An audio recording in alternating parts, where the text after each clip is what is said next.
Manchester town hall میں تاریخ ساز تقریب کا انعقاد کیا گیا، جس میں تمام مسالک کے علماء کا فروغ اتحاد اور نوجوان نسل کی تربیت پر اتفاق کیا گیا۔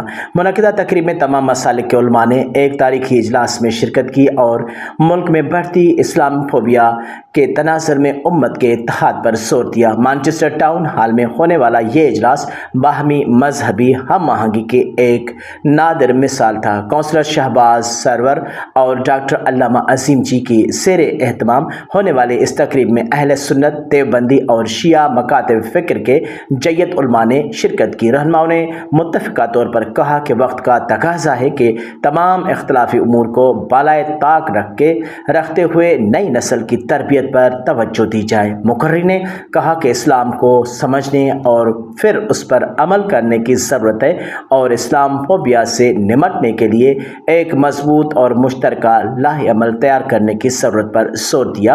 اجلاس کے اختتام پر تمام رہنماؤں نے کمیونٹی کو مضبوط پیغام دیتے ہوئے آئندہ بھی ایسے اجتماعات جاری رکھنے کا عزم کیا ہے۔ تقریب کے اختتام پر کونسلر شہباز سرور نے تمام مذہبی اور سماجی رہنماؤں کو ٹاؤن ہال کے اہم دفاتر اور فل کونسل ہال کا دورہ کروایا اور انہیں کونسل کی طرف سے مانچسٹر کمیونٹی کی ترقیاتی اور سماجی کاموں کے لیے اٹھائے گئے اقدامات سے آگاہ کیا۔